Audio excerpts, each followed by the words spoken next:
the Women Changing the World podcast, a podcast on a mission to bring you some of the most amazing women I know who are doing incredible things to generally make the world a better place.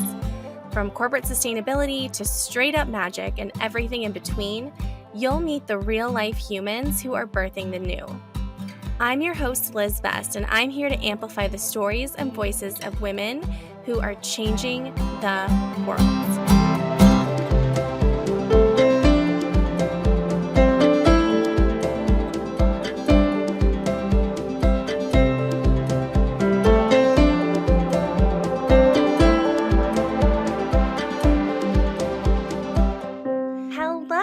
Welcome to another new episode of the Women Changing the World podcast.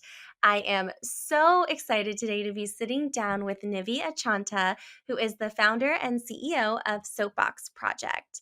Soapbox Project curates meaningful action pathways for professionals who are overwhelmed by the climate crisis. When Nivi isn't writing, speaking, teaching, or building community, you can find her in Seattle reading books, kayaking, baking sourdough, or trying to keep her plants alive.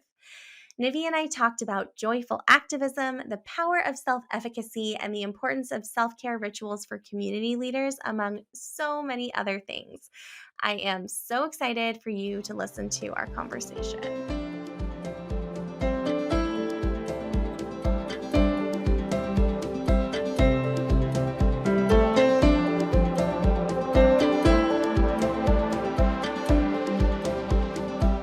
I am so excited to be joined today by Nivi Achanta, who is the founder and CEO of Soapbox Project.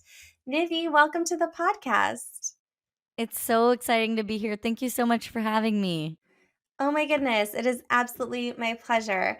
I guess before we jump into all the things, if you wouldn't mind, would love for you to take a moment just to briefly introduce yourself to our listeners. Yeah. So, hi, everyone. My name is Nivi Achanta. I am a self-proclaimed party sorceress, which means that I love to host events. I love to bring people together, and I love to do that in the context of making things more meaningful. So, my real job is as the founder and CEO of a company called Soapbox Project, and it is a community that combines personal responsibility and collective action and fun, because we live in a really overwhelming world sometimes, and I want to do my part to unnoodle all the complicated things and bring people together while doing that.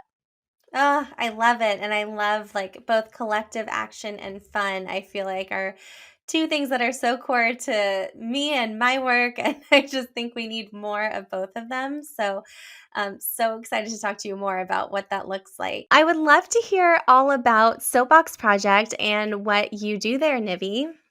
Yeah, thank you for asking. I will rewind a tiny bit to just give you some more context of what life used to be like pre Soapbox and why I started it.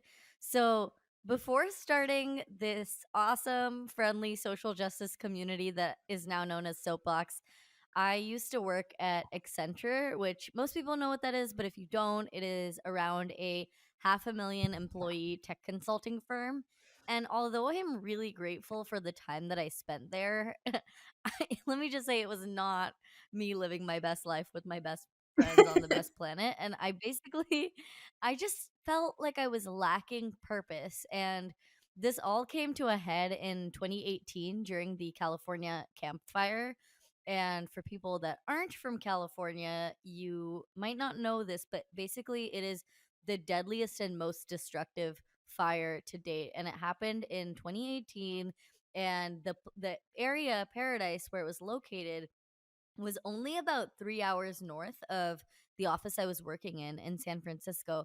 But when I went to work, like a few days after the fire broke out, nobody seemed to be doing anything about it. And I was really confused because, we had probably millions or more dollars in revenue and in our, corporate impact budget. And every time I spent about 48 hours, like a period of 48 hours, reaching out to people within the company, asking what I could do, how I could get involved. And across the board, the responses were pretty much like, "Oh, good job. Thank you for trying to do something. And you can go donate to Red Cross." And I was very frustrated by that response because I knew looking around the office that there were a lot of people that had the time. It was around the holiday season, so a lot of people were between projects. And so I knew that we could do something more.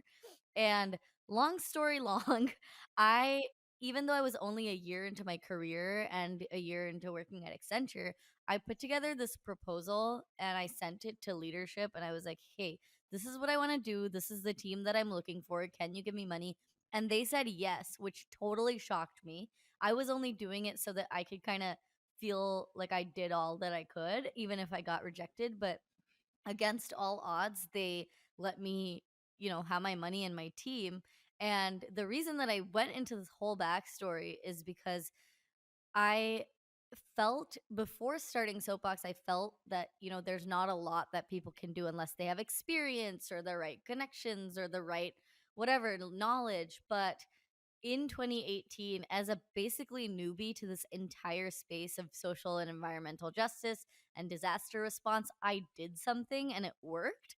And so Soapbox basically is that exact premise of everything is so overwhelming. Like climate change is so overwhelming. We're in the aftermath of a global pandemic. There are so many issues raging around us. And most of us feel like somebody else is going to solve it, or, we are not the people that are going to step up and do something. But in 2018, I realized that even if you consider yourself just an ordinary person, you are the one with the skills and the knowledge and the resources. And so Soapbox is about identifying those, building community, and basically combining personal responsibility with collective action. And most of all, having fun doing it, because I think that is hugely missing from the activism space. Oh my goodness. Well, I couldn't agree more about the importance of fun in the activism space, and I am all about collective action.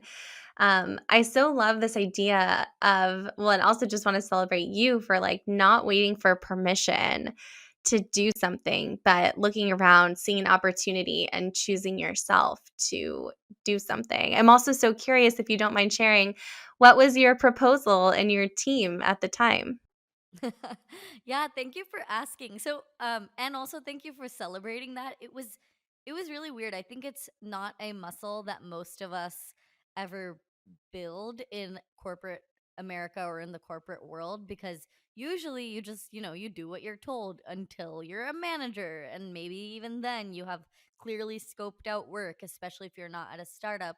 And so for me, that proposal, so an important piece of information and why I was so invested in this is because my fiance's family is from Paradise. And so there, his parents' house burned down, which was his childhood home, and all of their relatives lived there too. And so it was personally a really scary time.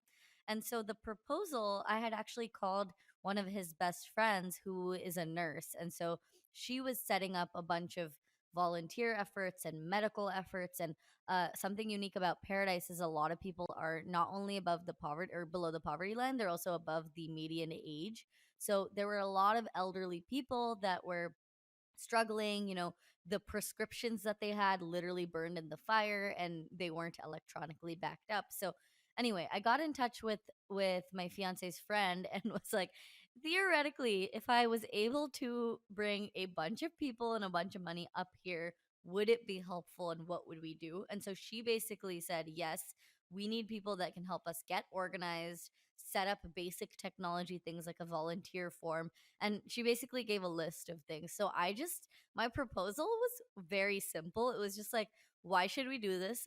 What do we need? Why is it good for the company? And why is it good for the community? And it was like a 1 page PowerPoint slide with 4 grids.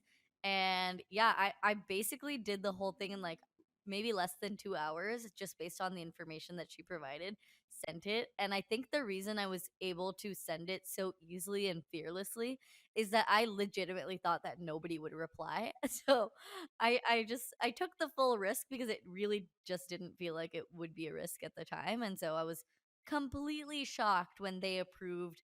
I think it was almost $20,000, and it was a team of 8 that I got to put together. And I asked for all of these numbers, thinking that even if they did approve it, it would be like half of what I asked for. But no, they fully funded the proposal, and basically gave me complete autonomy over what to do, which is very, very rare in the corporate world, especially for an entry level employee. Totally. That's amazing. What a like impactful and inspiring experience.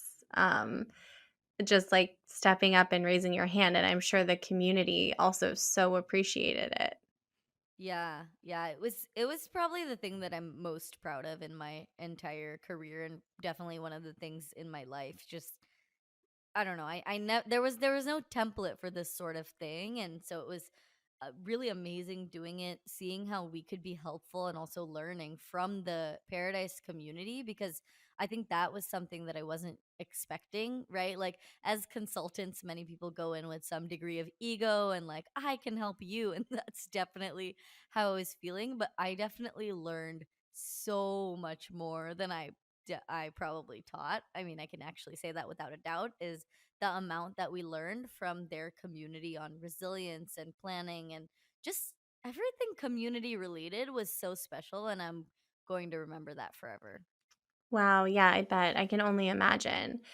Well, I'm curious. So, taking us from like 2018 to today, how did you go from, being at Accenture and I'm guessing management consulting in some capacity to leading Soapbox projects? Yeah, that was another very, very unexpected trajectory of my life. If you had asked me in 2018, when this whole thing is happening, if you had come to me and said, Nivi, would you be an entrepreneur? I would say no, never. Like as much as I didn't love consulting in general, I liked having a salary and I liked going to a fancy office and all of those all of those nice comforts in life. Honestly, the evolution, first of all, a lot of it was just like percolating in my brain for 2 years, and after this experience it was a very empowering experience, for me to see that you don't have to be a director of a company to make a difference. You can be literally a random confused person. And so I had this thought and I was carrying it around with me, and it just started to evolve and evolve. And sometime maybe I think in 2019, the social issues never stopped, whether it was wildfires, whether it was something else. And so I just realized, whenever I try to take action, this is still me as a consultant at Accenture. Whenever I try to take action, it feels like I don't know what to do to actually solve the problem. So I just started writing these newsletters for myself. I wasn't even probably calling it a newsletter at the time, but I would just pick these topics. I think one of them was like, something heavy like sexual assault in the workplace. I'm not actually even sure what our first few topics were, but they were things that I felt really strong about. And I would just spend a couple hours writing about the topic and researching, and then writing some actions that people could take. At the time, people was just me and maybe a handful of friends that were like, this is cool.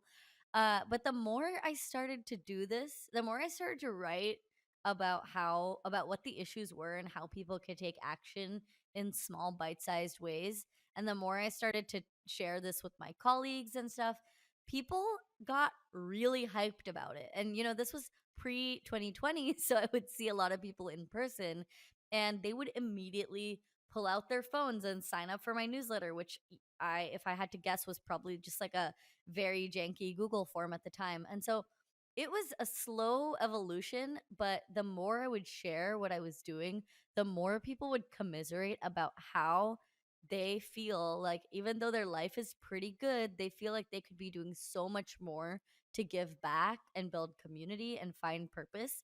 And it made me feel a lot less crazy for having all these thoughts. And yeah, it just really just stuff started to click in place, and then eventually I went full time, and here we are. Wow, that's wild. You definitely like hit a nerve and something that I think so many people have been feeling for a long time.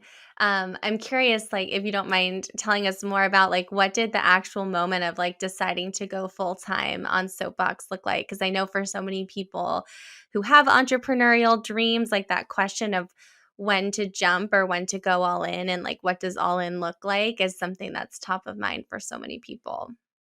Yeah, yeah, and I think we put a lot of pressure on that moment, and I'm really glad you're asking me to share, because Although, so in 2020, I had it in my mind that at some point in 2020 or 2021, I would want to quit my job and go full time. I actually didn't have to, well, I kind of didn't have to make that decision for myself because in August or September 2020, I got laid off from Accenture when I was already thinking about quitting. But, like I really don't know what my life would have looked like if I hadn't had that push. And so, what I had said to myself is that I'm going to give this 3 months. And if in those 3 months I don't, build momentum for this project and make revenue, it's going to just be a project and not a business. And so that was kind of like the time bound example that I had for myself. And December 2020 rolled around and I was nearing the end of my window and I was like, okay, maybe this isn't for me or whatever because things were going okay, but they didn't have the sense of momentum that I was hoping for. And so what happened in December 2020 is we got this amazing feature in the New York Times, which is like another one of those things that's just hard work and serendipity all mixed up. So that happened, and that hit like a gigantic wave of momentum for us. And so I was able to choose to continue working on this thing. So I guess to answer your question, there were a few of these moments, but I will pretty confidently say that there's not really one aha moment for me for a lot of entrepreneurs. And I think that I find a lot of people waiting for that moment to invest in their projects and their businesses. But I would say that, like, if you can use your nights and weekends, just go. Nothing is stopping you. So if nothing is stopping you, especially if you don't have a family or if you don't have other responsibilities, I see way too many people using their full-time jobs as excuses to not make progress. But I think for me, even when I was working at Accenture, I was also writing this newsletter and networking and talking to other entrepreneurs because I knew that I wanted to do something more. And even now, I'm like, oh, do I need five more income streams? So I would say that there is so much uncertainty in this journey. And it's not so much about finding that one moment, in my opinion. I think it's more about knowing that if you are an entrepreneur, your life is going to be uncertain forever. So you should just practice taking advantage of all the uncertainty and make a plan on how you're going to operate within that. Oh my goodness. There's so much in there that just so deeply resonated. And I just so appreciate, like, how it's like I had a kind of a similar story in that I had sort of put, like, April 2020 on my calendar as when I thought I might start my business, and then a new opportunity came along that I felt like I couldn't say no to, and so I took it, but then I got laid off, like, very shortly thereafter, which was 100% the best possible scenario. Uh, but I'm like, had I not gotten laid off, would I have still kinda gone all in when I went all in? Um, and then I felt like for me, it was like looking for those signs of, like, I had kind of thought like 6 months to a year, but I felt like I kinda, like, needed those moments of like, "Okay, am I on the right path? Should I keep doing this?" Because it is just, like, so much more uncertainty than collecting a paycheck. Yeah, yeah, and I also think that there's no shame in having a day job, and I feel like this was really true for me living in Silicon Valleys. I felt that to be a real entrepreneur, whatever the heck that means, to be a real entrepreneur, you had to be only full-time on your entrepreneurial pursuit. And I think that mindset doesn't really help anyone, and it certainly doesn't help you. Like, it's just kind of a meaningless source of shame. And I also see I'm really glad that I didn't quit my day job and I just, waited for it to quit me in a way. But I see so many people, I was in a bunch of entrepreneurial support groups in when I was still living in San Francisco, and I would see so many people prematurely quit their job because they felt some societal thing of, I'm gonna go all in. But I just think that everyone can find the path that works for them, and there is no shame in making the money you need to make to sustain your business. And even entrepreneurs at the highest levels have other revenue streams. And, some of them are coaches, some of them are consultants, some of them are paid board members, but you never see them, talking about how they're not full time on their business. And I think there's just all of this baggage about, being full time or not. And I think it's perfectly fine to just navigate things at the speed that you want to and that makes sense for you. And I wish that that's something that I had been told earlier, because I felt I don't know, I just felt like Soapbox wasn't a real initiative for so long, and I still have those feelings, and it would be nice to be able to unpack them sooner. Definitely. I so agree with that. I feel like, yeah, when you're like first getting started, there's so many different ways I think to get creative to bring in the revenue that you need to sustain your life, whether that's like from a paycheck, but like I feel like often like trying to putting all the pressure for sustaining yourself and your life on your baby business is like a lot of pressure for a Mhm. new business. It is. It is. And for me, I found that that made me make decisions out of desperation and trying all these things to get revenue, which I actually didn't really believe in. Like, we launched a B2B offering and it drained me and I kind of hated it. And it was nice that it made money, but it was really because I felt so desperate that any money that I make is has to be only through Soapbox. And like that there nobody's making a law that the money I have to make has to come only from one place. So once I released myself from that mindset, I feel like I was able to make less toxic decisions that actually served me, actually served the community that I'm working towards. And it was very ironic that I'm like such a community and justice oriented entrepreneur, but I was making all these completely misaligned decisions out of that weird sense of societal pressure. But hopefully I'm over it now. I think it's still a struggle, but I definitely wish I'd known that earlier. Absolutely. Well, I think, the biggest lesson I've had in entrepreneurship is, like, wherever I go, there I am. So Yeah, exactly. So profound, but so simple. totally. Well, one other thing that you mentioned that I wanted to ask you a little bit more about is you mentioned the New York Times piece, and I have to say, like, I have been so impressed by some of the, like, press and media features that you and Soapbox have received. Do you have any, like, words of wisdom or advice on, like, how you've been able to secure, like, such top-tier press around your community and your work?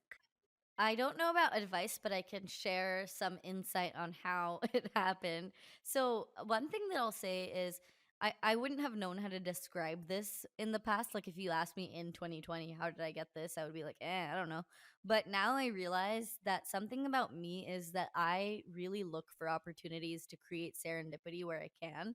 And so, I think that's kind of a skill. I mean, I don't know if you can call it a skill. I'm just going to call it a skill. I think it's a skill of its own to kind of have a little bit of a radar for, what are the types of things that will create luck, I guess. Everyone hears that phrase, you have to create your own luck. And for the specific times opportunity, I was in this one podcast group because I at one point started a podcast, and this person was just asking about, who has thoughts on capitalism, and I was like, I do. I think some people wouldn't even take the time to, take time out of their day, reach out to a reporter, not know what comes out of it. But for me, I just follow those random leads and see where they go. And so that is where that opportunity came. I've also gotten a lot of great press through Dreamers and Doers, which we're involved in. And it's just kind of like keeping my eye out for these amazing communities and opportunities and reporters. And honestly, just like being open, I would say. So those aren't like PR tips, but I would say that like there's a lot of there's a lot of great blogs and information on how to do PR, but I feel like my approach has been more so, if a reporter hits me up for something random, I'll just follow that lead and see where it goes. Things like that I feel like aren't the how to do good PR, but I see a lot of people turn away those opportunities because they feel like they're too busy or whatever. But for me, it's just fun to see what journalists are up to. Sometimes it'll turn into something and sometimes it won't. But I think because I enjoy meeting new people and I like talking to people about their work, it's resulted in a lot of amazing opportunities and helped me see that, building your own luck is a skill in and of itself. Oh, absolutely. Oh, I love that so much, and I feel like, yeah, there is so much to just sort of, like, I like often call this energy like it's like being in the vortex. So just like being in that state of mind where like magic could happen at any moment. Yeah, and then I have this daily journal that I've been keeping on and off since 2013. Oh wow, it's been a decade now. And it started off as me just writing down the positive things that happened in my day. Just so I guess it was a version of a gratitude journal before it was a concept that I had ever known about. But over the past few months, recently, I heard this researcher. I think his name is Dr. Christian Bush, and he researches serendipity, and he wrote a book on serendipity, and I read the book and I listened to his talk and it was great. But I in my journal now I try to write down one lucky thing that happened to me every day, because the thought or the hypothesis or the premise, whatever you want to call it, is that the more you actively search for luck, the more lucky you're going to be. And so I loved learning about that, and it's definitely been working for me so far. So Oh, how fun. What I love, it's like the idea of like whatever you focus on expands. So if you're focused on all the ways you're yes, lucky, absolutely. you're just creating like more opportunities to notice all the luck. Yeah.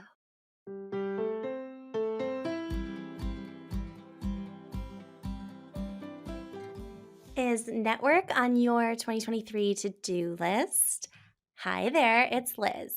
If you're liking our conversation and our approach to personal development, career advancement, and living a life that turns you on, I invite you to join our community, the Girls Club Collective.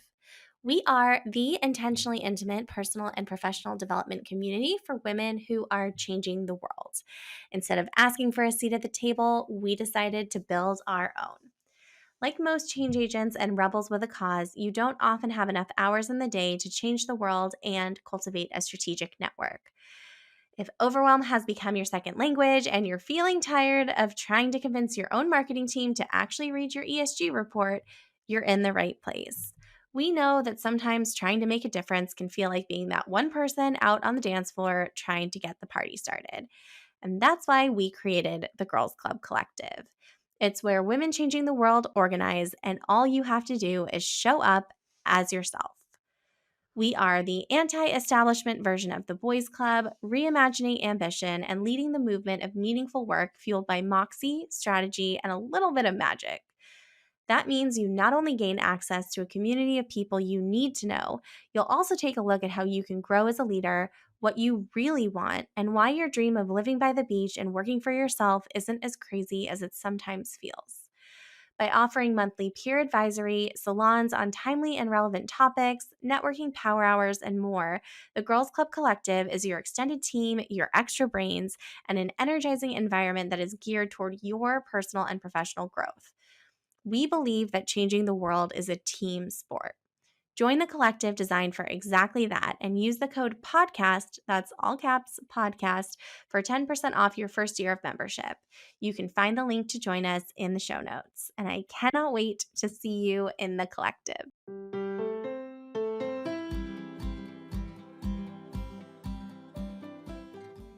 Well, I know that joyful activism is something that you are super interested in. It's something that's really important to you. What would you say joyful activism is, and how can we incorporate more of it into our everyday lives? I've been thinking about this a lot, and I think that over the past 2 weeks, even my definition has been changing and evolving. And if you had asked me, even in the beginning of this year, what joyful activism means to me, I probably would have said something like, oh, it's like service, but fun, whatever. Um, I I think to me, instead of joy being a part of activism, which I think it definitely should be, I'm kind of seeing it flipped around as we all, as humans, I would wager, want to live a joyful and fulfilled life. And I actually think that activism and service and community are a part of that, and like a natural part of that. And so a lot of people, for example, don't consider themselves activists, and that's fine if you don't. But most people would agree that they like helping others, and they like, you know, assisting people in need, and they like being generous when they can. And I think that I think there was like a study on how basically everyone across all political lines and whatever considers themselves a good person, or the majority of people. And so for me, I'm still grappling with the definition and the concept of joyful activism, but I think the best way I can put it is when activism fits naturally into the joyful life that you want to live. And that can, like, that is accessible to everyone. And I think that's like the main thing that I want to underscore. You know, you can be the owner of a clothing boutique and find ways to make a difference through your shop. You can be a sports commentator and find ways to use your voice to do good. And I think all of those things are not just about activism, but they're about, I would bet that if we were to commission some sort of study, people that do those things, I would bet are just happier and more aligned with their jobs and more aligned with their lives. And so that's kind of the case that I want to make to more people is like, yeah, you want to live your best life. That's great. Same here. And in addition to, the financial goals you want to achieve or whatever society tells you that you need, I think that a big part of creating joy is giving back and leaving the world better than you found it, because that, like, as humans, I truly think we genuinely enjoy those things. Mhm.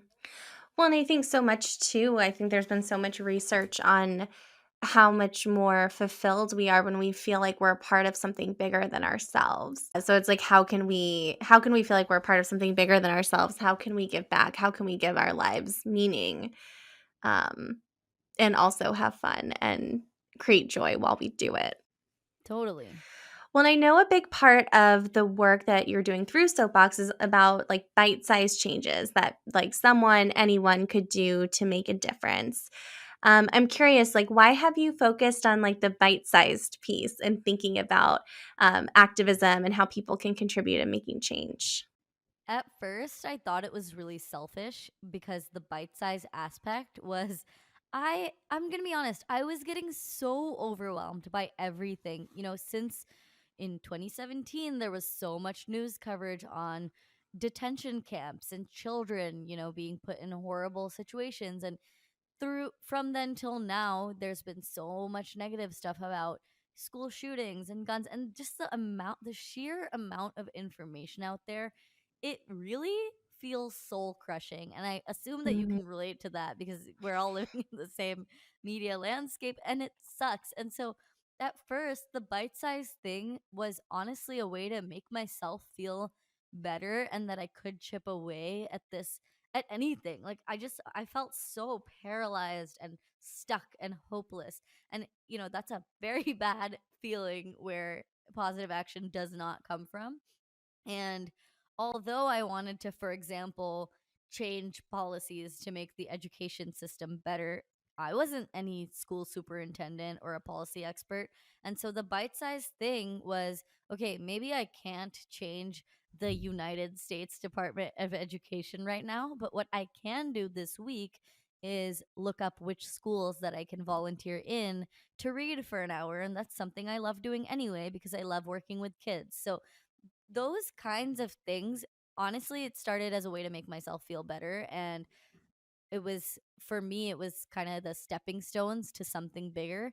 And recently I realized that that whole journey and process wasn't selfish at all, and it's in fact related to this concept called self-efficacy. Are you familiar with it, or do you want me to explain what that is? I was actually going to ask you to explain it in just a second. So please tell us all about it. Okay, I'm so glad because this is probably my favorite concept right now, and I talk about it pretty much every day. Self efficacy is just a fancy term for your belief that you can achieve your goals.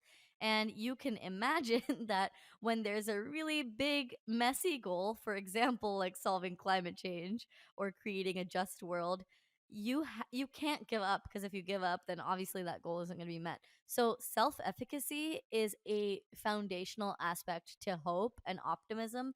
And so, there's actually been a lot of research done on the fact that as you achieve smaller actions, you can have the optimism and the hope and the motivation for the bigger ones, because you are continually building that sense that, oh, yes, I can achieve my goals. And the reason that I know about this is from this book called Super Better, and it's all about video games and how they can basically improve your life. And if you think of any game that you've played, especially online, they have these little quests that you can do and little points that you can unlock, even if the main mission is like fighting a bad guy or whatever. And so there has been so much research on how this is like a key concept in goal setting and goal achieving, whether or not we're talking about social issues. And so I just Wait, I have a follow-up question on you were talking about the book and video games and the side quests. So how do the side quests relate to self-efficacy? Yeah, so because okay, there's this one game that I play. It's called Overcooked or something. Have you played it? I have not. It's it's just a really fun cooking game where you have to like cook a bunch of dishes, and otherwise the bad guy will eat you or something. I'm probably explaining all wrong, but these like small, they have little 3-minute quests that you can go on before the final boss battle that's like 15 minutes long. And even from my own experience, those 3-minute wins in the context of this game are so important, because if I had to go right away and like do this 15-minute long battle, I would just quit the game. And in fact, I haven't played it in a long time because I feel like that 15 minutes was like too overwhelming. And even I don't know how many games you play, but basically there's just like so many long campaigns that you might have to face in a video game. But when you have smaller side quests on little goals that you can achieve, basically the non fancy answer is it just helps you not give up, because you've seen how you can do it in a small setting, and that way you can imagine yourself doing it on a larger scale as well. Okay, no, I love that, and I thank you for, like, drawing that, like, connecting those dots because that yeah, I mean, it makes sense, and I'm not big into games, but it makes sense in, like, so many aspects of life as well that you get those, like, bite-sized wins, and they, like, give you the confidence to, like, go after, like, the harder, Yes. longer thing. Yeah, yeah. And confidence is such a key part of this, especially in the context of activism, because if you don't have the confidence, then, it's just so easy to give up. And so I've just loved learning about self efficacy, and it makes me feel a lot better on the importance of the smaller goals and how they can connect to the bigger ones. And one quick example is I'm part of my local Greenways Association, and they help fight for bike lanes and transit improvements. And because I'm seeing how many wins that they're able to get, even if it's something as simple as like a bike lane on one street, I am now actually this weekend I did an outreach project where you go door to door to businesses, and that's something I would have never done because it sounds really scary, but because I was able to participate in signing a petition online and going to this random training, I felt really confident in my ability to do the door to door outreach, and it was awesome. So yeah, self efficacy. Love the concept and highly recommend Super Better, either the book or the TED Talk or both. Ah, love it. Um, Thank you so much for indulging us on that. When I'm curious, in a similar vein, how have you found that founding and leading a community has contributed to your own personal and professional growth over the past few years?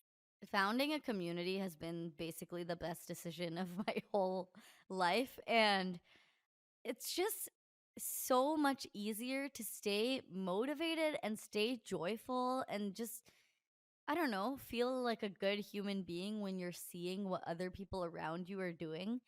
Like even on my worst days with Soapbox, I still see people posting in the community about their own wins, even if I have not contributed to those in any way. It's just there's something so special about seeing a group of people share progress and momentum. And it just feels like the whole burden isn't on you. That's something that I feel like we should never be feeling anyway, but we do.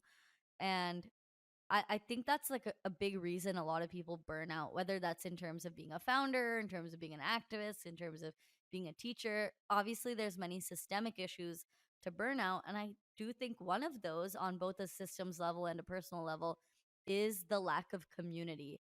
And so founding the Soapbox community, like now I can't give up, because if I do, I'll be letting down a whole group of people. And so that has been really key to my own motivation and to my own just sense of optimism. I think since founding the community, I would say that I have completely conquered my climate anxiety, which is a really big thing to say when things keep getting worse and worse on a factual level. I'm still angry about climate change, and I'm still angry about the people that are consciously overlooking the situation and actively harming it. And, I have a lot of fear and a lot of other feelings towards it, but I don't feel anxious because I think being in a community gives you a very unique sense of control over your own actions and how they affect others. And I really do think it ties back into the whole notion of self efficacy. Like, I feel at least in control of my own life. Even if things externally are getting worse, I know that I have the support to navigate this together. What it looks like, we still don't know, but like, just there's no other feeling like knowing you have a strong support system. Definitely. Well, and I think especially like, as I've experienced in leading the girls club community, both previously as the mastermind and today as the collective, so often I think when you're working as a change agent, it can feel so lonely, especially if you're like one of a few people or maybe the only person inside an organization trying to like push things in a new and different direction. But when you are in a community and you can look around and like really like viscerally feel that you are like not in this alone, that there are other amazing people who are also doing this work. Um, I do think it can like, at least I found for me, it gives me so much more of a sense of like hope and momentum than just like me, Liz, like at my laptop alone on a random Wednesday. I totally 100%. Well, I know in addition to leading your community, you also help other people create meaningful communities.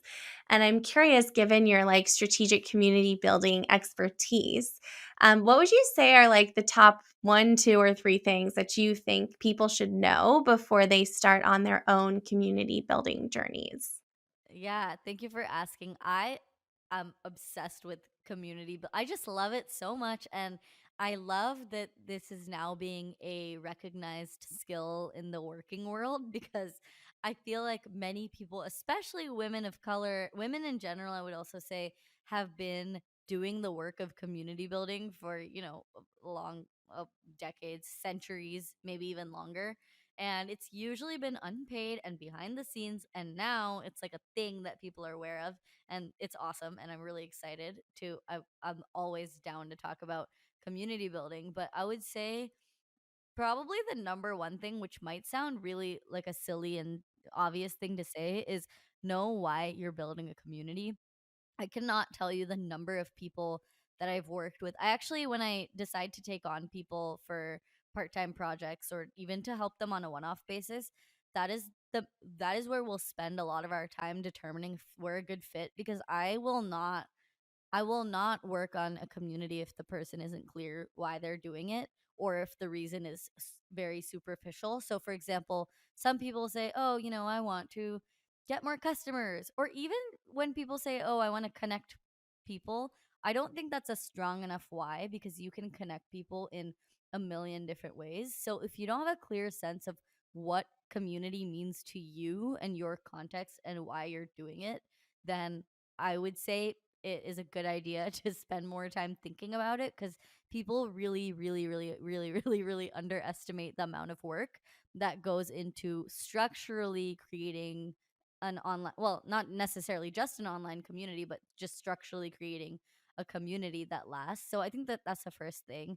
The second thing is you need to have a clear sense of your values and what they are, because especially if you are working in a community context where you're focused on growth and you want to expand the number of people that are coming in or anything like that, there will be a point in your journey where you have to make tough decisions, and those tough decisions can be, for example, choosing to mute someone who's saying something that might be in the gray area of disrespectful during a call, or it can be choosing to address or not address a worldwide conflict and you're not sure how it sits in your community, or it can be any number of things.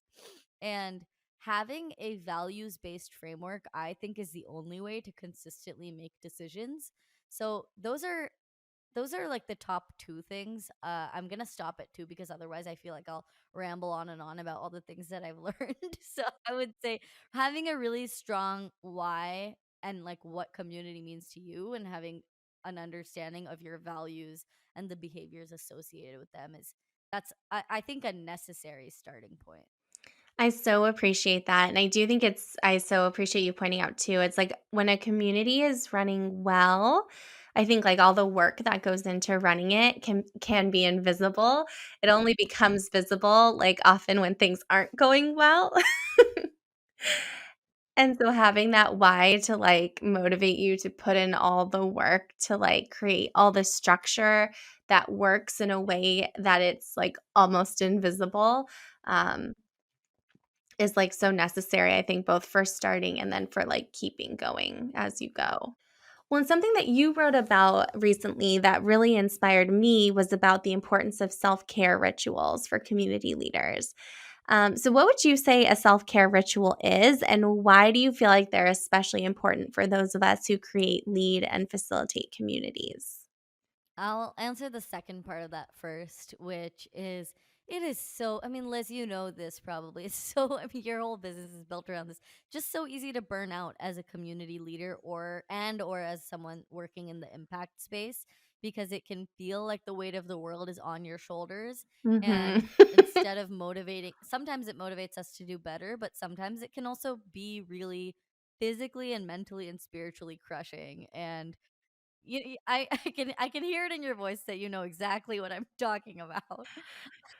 Yeah, it can be a lot, and it also, I think, can be it's really emotionally intense as well.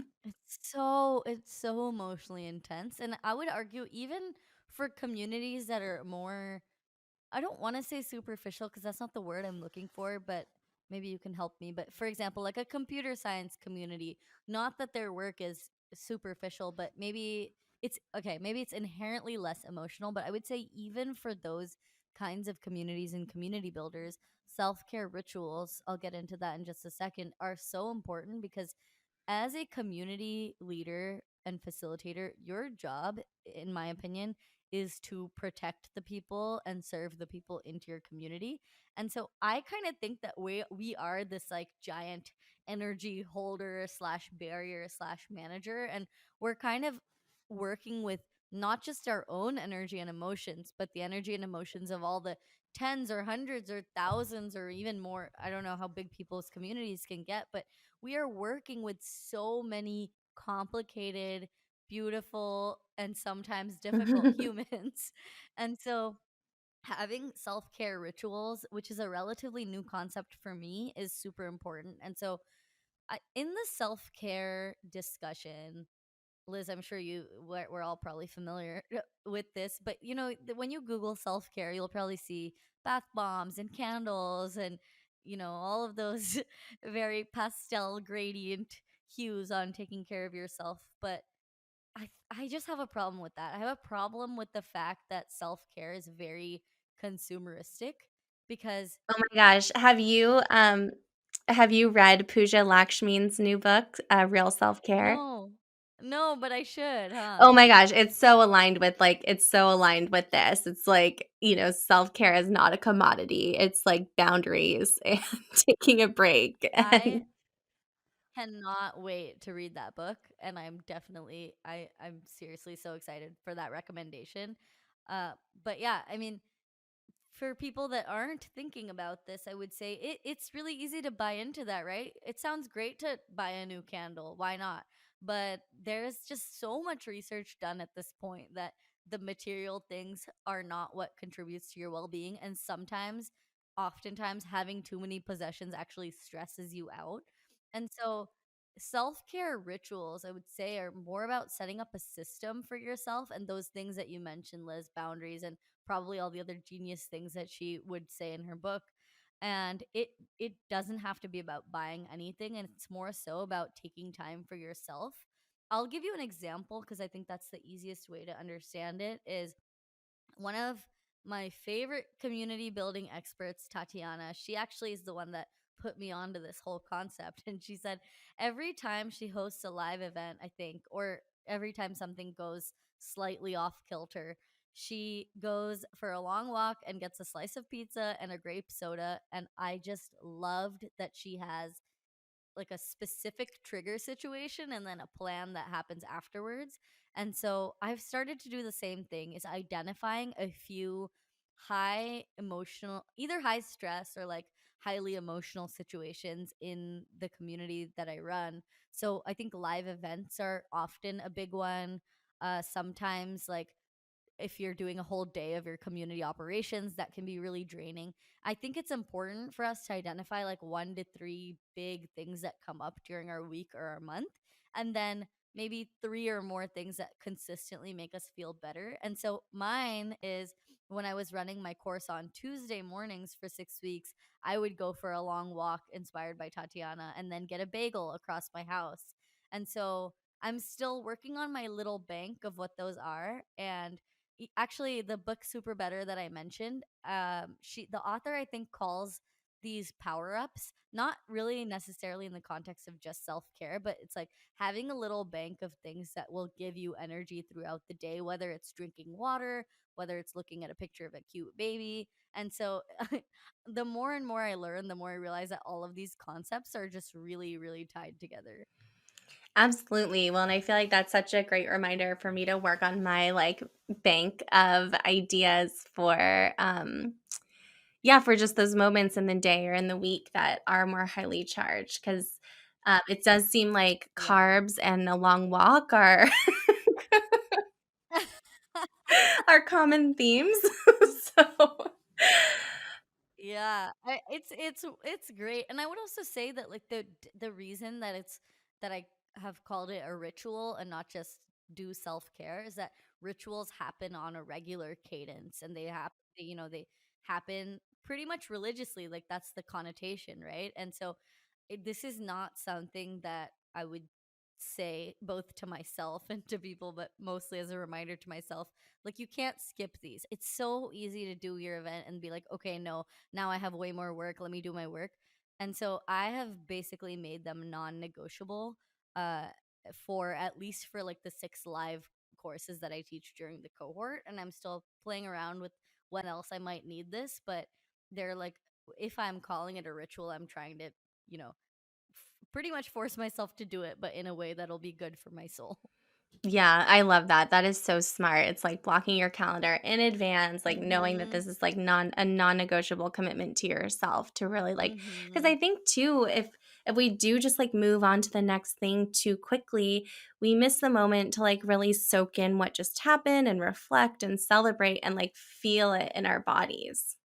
Totally. Yeah, and it's something that I before this whole concept of rituals, I would totally just move on to the next and then catch myself feeling really bad about the things that I built. And then when I zoom out, though, it's like, oh, wow, what I'm doing is amazing. I've accomplished so much. But yeah, I think really taking that time is important. And I'm a huge believer in it, and I hope that this belief will actually make me more disciplined about taking those moments and small wins because it's a very difficult thing to. You feel like there's no time to prioritize that, even though that's a made up thought. Yeah, definitely. It's like actually the most important thing to prioritize and like Yeah. the often I feel like that like hustle culture is like embedded so deep. Ugh, it is. It's the worst. It really is. One of my favorite things to ask about on this show is about younger self advice. And so I'm curious if you had any advice or words of wisdom for young Nivi, like what do you wish that you could tell her? And you could pick one age or just give some like general younger self advice. Well, Liz, young Nivi was a fool, so I don't know if she would even listen to any of this. I think it would have to be some version of everything is going to be okay and trust the process. I definitely wouldn't have listened to something like that, but I would try anyway. And the thing is, for some people that's not necessarily true. Everything is, people have a lot of hardships. For me and for a lot of people that have the spare time to listen to podcasts and read books, things are going to be okay. Like your life is fine. So use those to take the risks that are aligned. And I guess I think I would have been able to accomplish a lot more or like be more creative if I wasn't always living up to somebody else's ideals of what things should look like. And so I don't know. I guess I would encourage my younger self to find the things that young Nivi is excited about, because I pretty much think that my entire childhood it was just shaped off of what my parents wanted me to do, what my school wanted me to learn about, and I honestly don't even know if I had any hobbies of my own that I wanted to explore. Whereas now, so a very quick example of that is I was vocally trained in South Indian vocal music, Carnatic music, and that's a great awesome skill to have, but at the time it wasn't very fun. But now I go karaoke like basically every single week, and it feels a lot more joyful and a lot more fun and a lot more aligned to the life I'm living. So I guess I would just hope to convince young Nivi that things are fine, and because of that she should take time to explore what she wants to do. Um yeah, I don't know. And then I would probably, my younger self would roll my eyes and keep walking, but I would try my best. Oh, I love that so much. I feel like so many people have like some version of like it's gonna be okay. and, Yeah, and yeah. like also, I mean, like I know my younger self would have been like, okay, that's cute, but like Hmm. well, in a similar vein, I am a sucker for an inspirational post-it note, and I have a not at all secret dream that I'm gonna like pull together all the inspirational post-it note messages from everyone who's been on this podcast. And so I'm curious if you got one post-it to write like an inspirational message or phrase or reminder, what would you most want to put on an inspirational post-it? That's a great question, and I want to think about it more, especially as you make your secret, not secret project come true, because I love the idea. I think it would be something along the lines of you are doing it. Not so much like Mm, you can do it, but like I guess I would want to remind myself that the stuff that I'm doing now is awesome. Like even doing this podcast with you, if I was able to see, just I want to celebrate. I want to really be present for things like these moments, and not everything has to be about extra revenue or whatever. Like these connections are so magical, and I feel like life is so magical, and some sort of reminder of you are doing it or whatever, that would be amazing. And then something that I do want to get is for my local farmers market. There's a woman that does these inspirational quotes on little tiny easels, and I'm trying to get one commissioned from her that says be brave to suck at something new. I love that. I try to live it, and I just love the wording too of being brave to suck at something new. ugh.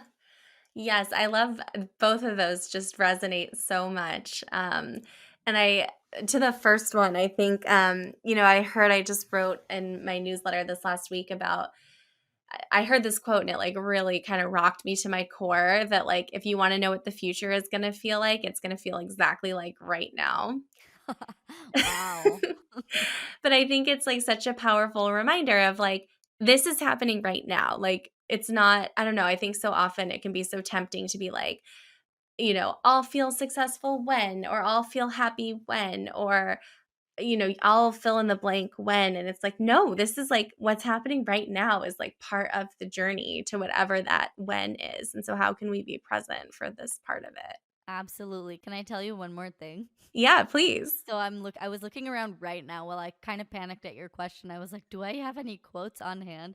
And I just saw on my wall, which I never look at, and I should, there's this quote by, it looks like her name is Shirley Feeney. I feel like this is my second time reading it ever since I stuck it on my wall. And it says, dreams are the soul's pantry. Keep it well stocked and your soul will never hunger.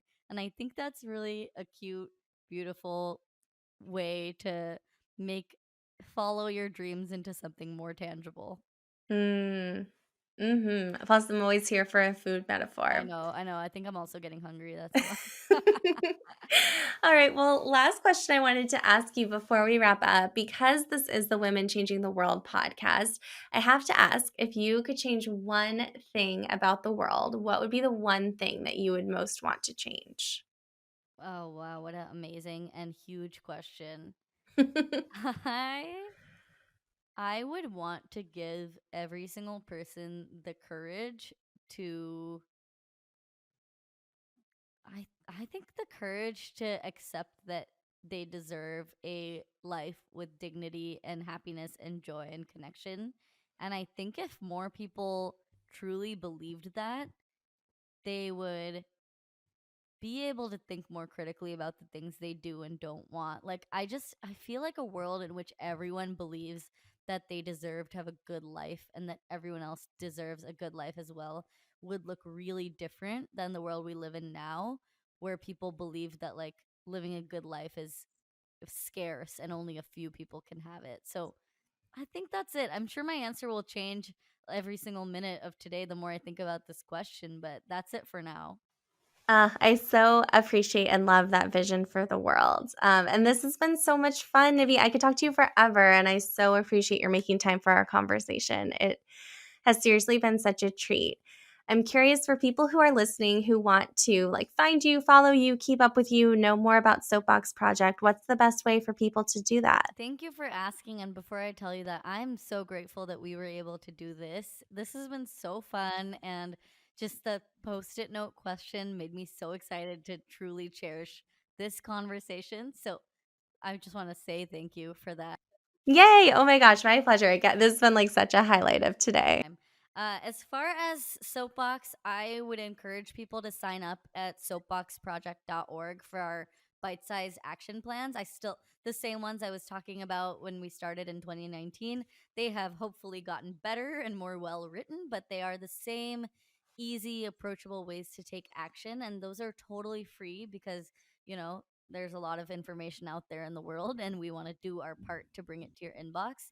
And for people that are looking for a greater sense of community, we also have cohorts that we do a couple of times a year. But generally, Liz, what I'll say is the first step is always to grab our free action plans. That way you can see if it's for you and if it's something you want to be involved in and just kind of get the vibe for what we're up to. And then you can decide if you want to be part of our community. We would love to have you. But this journey is yours, and we are here to support in whatever way we can. Ah, I love it. Well, we'll make sure to include links in the show notes for people who want to go deeper. But thank you so much, Nivi, for making time today. It's been so much fun.